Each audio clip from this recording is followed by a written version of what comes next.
নমস্কার, দেখছেন কলকাতা টিভি। আপনাদের সঙ্গে রয়েছি আমি ঋষিকেশ। শুরু করছি সংবাদ 4 দিন। শুরুতেই যে খবরের দিকে নজর রাখবো, অবশেষে পুলিশের জালে পুষ্পা গ্রেপ্তার জাহাঙ্গীর খান। ফলতার জাহাঙ্গীর খানকে গ্রেপ্তার করা হচ্ছে উত্তরবঙ্গ থেকে, এমনটাই জানা যাচ্ছে। গ্রেপ্তার ফলতার পুষ্পা, রাজ্য এসটিএফ এর জালে ফলতার জাহাঙ্গীর খান। উত্তরবঙ্গ থেকে এসটিএফ এর জালে জাহাঙ্গীর। গোপন সূত্রে খবর পেয়ে এই সেখানে যায় এসটিএফ। নেপালে পালিয়ে যাওয়ার চেষ্টা ছিল জাহাঙ্গীরের, সূত্র মারফত এমনটাই জানা যাচ্ছে। ফলতায় পুনর্নির্বাচনের ঠিক আগে সরে দাঁড়িয়েছিল জাহাঙ্গীর, প্রার্থীপদ উইথড্র করে নিয়েছিল, যদিও ততক্ষণে অনেকটা দেরি হয়ে গেছিল, প্রার্থীপদ উইথড্র করা যেত না। ফলতার জাহাঙ্গীর গ্রেপ্তার পুলিশের জালে জাহাঙ্গীর খান।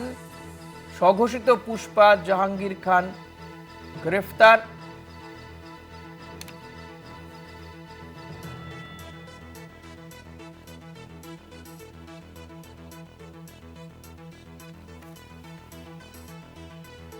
উত্তরবঙ্গ থেকে এসটিএফ এর জালে জাহাঙ্গীর খান।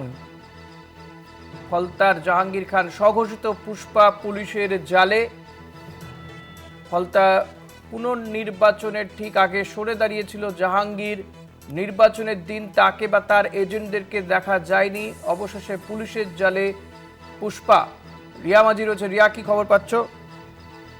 দেখো, ইতিমধ্যেই জাহাঙ্গীর খান ওয়েস্ট বেঙ্গল এসটিএফ এর জালে বলে এমনটাই কিন্তু সূত্র মারফত জানা যাচ্ছে। যদিও অফিসিয়ালি এখনো এসটিএফ এর তরফ থেকে কিছু বলা হয়নি, তবে তোমাকে জানিয়ে রাখবো যে জাহাঙ্গীর খান, তাকে দীর্ঘদিন ধরে সে পুলিশের নজরে ছিল এবং বেশ কয়েকদিন ধরে তার তার যে গতিবিধি সেটা কিন্তু অত্যন্ত সংকটজনক ছিল এবং তিনি নেপাল পালাচ্ছিলেন বলে এমনটাই কিন্তু জানা গিয়েছে এবং নর্থ বেঙ্গল থেকে তাকে তাকে ধরা হয়েছে বলে এমনটাই জানা যাচ্ছে। ইতিমধ্যেই কিন্তু ওয়েস্ট বেঙ্গল এসটিএফ এর হাতে জাহাঙ্গীর খান পুষ্পা বলে এমনটাই কিন্তু এসটিএফ সূত্রে জানা যাচ্ছে। তবে যদিও এখনো এসটিএফ এর তরফ থেকে কোনো রকম কোনো অফিসিয়াল কনফার্মেশন দেয়নি, তবে জাহাঙ্গীর খানের বিরুদ্ধে যে একাধিক মামলা রয়েছে, সে আর্মস অ্যাক্ট থেকে আরম্ভ করে একাধিক যে মামলা রয়েছে, সেই মামলাতেই মূলত এসটিএফ তাকে খুঁজছিল এবং কয়েকদিন ধরেই তার যে গতিবিধি সেটা অত্যন্ত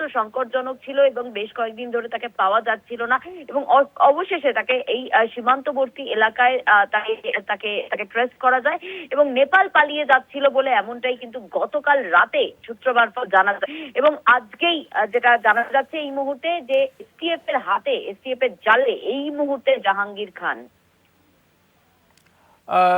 রিয়া, আরেকটা বিষয় জানতে চাইবো, এই যে জাহাঙ্গীর খান উত্তরবঙ্গ হয়ে সে যে নেপাল পালিয়ে যাচ্ছিল, এই তথ্য কিভাবে এলো এসটিএফ এর হাতে এবং জাহাঙ্গীরকে কি তাকে কি কলকাতায় নিয়ে আসা হবে, এই সম্পর্কে কিছু জানতে পারছো? একদমই। দেখো, ইতিমধ্যেই কিন্তু জাহাঙ্গীর খান, যার খোঁজ করছিল বেঙ্গল পুলিশ এবং অবশেষে এসটিএফ এর হাতে, এসটিএফ এর জালে সে ধরা পড়েছে বলে এমনটাই সূত্র মারফত জানা যাচ্ছে। তোমাকে যেটা বারবার জানাচ্ছিলাম যে এসটিএফ এর তরফ থেকে এখনো অফিসিয়ালি কোনো রকম কনফার্মেশন দেয়নি, তবে যেমনটা জানা যাচ্ছে যে জাহাঙ্গীর খান তাকে তাকে আটক করেছে ইতিমধ্যেই বলে এমনটাই জানা যাচ্ছে এবং জাহাঙ্গীর খান তাকে দীর্ঘদিন ধরেই খুঁজছিল পুলিশ, কারণ আমরা জানি যে জাহাঙ্গীর খানের বিরুদ্ধে একাধিক মামলা রয়েছে, যেই মামলাগুলো বেঙ্গল পুলিশ থেকে আরম্ভ করে এসটিএফ এর হাতে রয়েছে। কিন্তু তৎকালীন যে সরকার ছিল, তার সেই সরকারের যে রমরমা জাহাঙ্গীর খানের ছিল, তখন কিন্তু তার গায়ে কেউ হাত দিতে অবধি পারতো না। কিন্তু এখন জাহাঙ্গীর খানের খোঁজ করছিল পুলিশ এবং নর্থ বেঙ্গল থেকে সীমান্ত হয়ে নেপাল পালাচ্ছিল বলে এমনটাই কিন্তু পুলিশের কাছে খবর আসে। কারণ তোমাকে যেমনটা জানাচ্ছিলাম, কনস্ট্যান্ট তাকে ট্রেস করা হচ্ছিল এবং অবশেষে তাকে সীমান্তবর্তী এলাকায় ট্রেস করা সম্ভব হয় নর্থ বেঙ্গলের এবং সেখান থেকেই কিন্তু নর্থ বেঙ্গল থেকেই তাকে এসটিএফ ধরেছে বা তাদের জালে এসেছে বলে এমনটাই জানা যাচ্ছে এবং ইতিমধ্যেই কিন্তু জাহাঙ্গীর খান তাকে কলকাতায় আনা হবে, এনে অফিসিয়ালি তাকে গ্রেপ্তার করা হবে বলে এমনটাই কিন্তু এসটিএফ সূত্রে জানা গিয়েছে। ধন্যবাদ রিয়া। কথা বলছিলাম প্রতিনিধি রিয়া মাঝির সঙ্গে। জাহাঙ্গীর খান পুলিশের জালে। জাহাঙ্গীর খান নেপালে সে পালিয়ে যাচ্ছিল বলে সূত্র মারফত খবর পায় এসটিএফ এবং তাকে গিয়ে পুলিশ জাহাঙ্গীর খানকে অবশেষে খুঁজে পেয়েছে। বেশ কিছুদিন ধরে তার খোঁজ করা হচ্ছিল। আমরা দেখেছি যে পুনর্নির্বাচনে ফলতায় যে নির্বাচন হয়েছিল সে পুনর্নির্বাচনে কিন্তু জাহাঙ্গীর খানকে দেখা যায়নি। তিনি নির্বাচনের আগের দিন সরে দাঁড়ান। তিনি বলেন যে রাজ্যের মুখ্যমন্ত্রী অর্থাৎ শুভেন্দু অধিকারী ফলতার উন্নয়ন করতে চাইছেন, সোনার ফলতা করবেন, তিনিও সেটা চায়। মূলত সেই কারণে তিনি সরে দাঁড়ান। এই ফলতারই বিজেপি প্রার্থী ছিলেন দেবাংশু পান্ডা এবং তিনি জয়ী হন, বিধায়ক হয়েছেন। এই মুহূর্তে আমার সঙ্গে রয়েছেন টেলিফোনে। আপনাকে স্বাগত কলকাতা টিভিতে। জাহাঙ্গীর খান অবশেষে সে পুলিশের জালে, আপনার প্রতিক্রিয়া চাইব।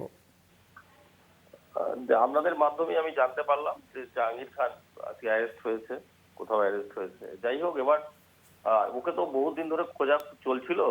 26 তারিখ পর্যন্ত মহামান্য হাইকোর্ট অর্ডার দিয়েছিল। তারপরে এই এলাকা ছেড়ে পালিয়ে যায়।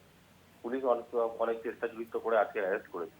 তবে ফলতায় যেভাবে অত্যাচার করেছে, সাধারণ মা বোনেদের উপর অত্যাচার করেছে, ভোট দিতে দেয়নি, লুটপাট করেছে, সাধারণ মানুষের টাকা খেয়ে নিয়েছে, ঘরের টাকা সব নিয়ে নিয়েছে।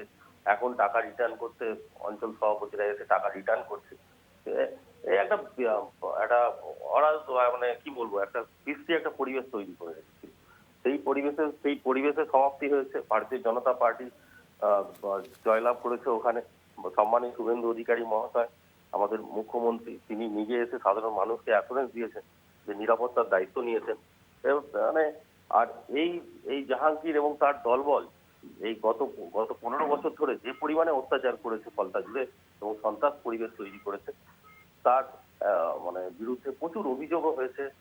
মানি টাকা মানে আয়ের বহির্ভূত টাকা পয়সা থেকে আরম্ভ করে জায়গা সম্পত্তি কেড়ে নেওয়া, মা বোনদের উপর মারধর করা, ভোট দিতে না দেওয়া, এরকম বিভিন্ন অভিযোগ রয়েছে।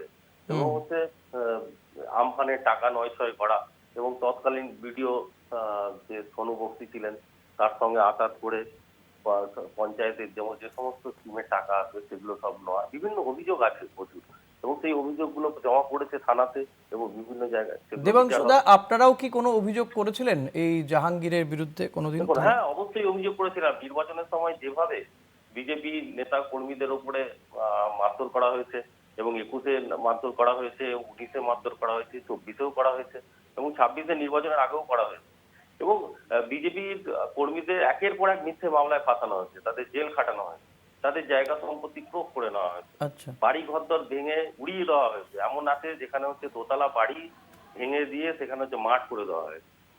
এইরকম প্রচুর প্রচুর অভিযোগ রয়েছে এবং বিজেপি কর্মীদের উপর তো অত্যাচার করেছে এবং যারা বিজেপিকে ভোট দিয়েছে তাদের পর্যন্ত তাদের বাড়িতে গিয়ে অত্যাচার করা হয়। অনেক ধন্যবাদ দেবাংশুদা, অনেক ধন্যবাদ আপনাকে। কথা বলছিলাম বিজেপি বিধায়ক দেবাংশু পান্ডার সঙ্গে।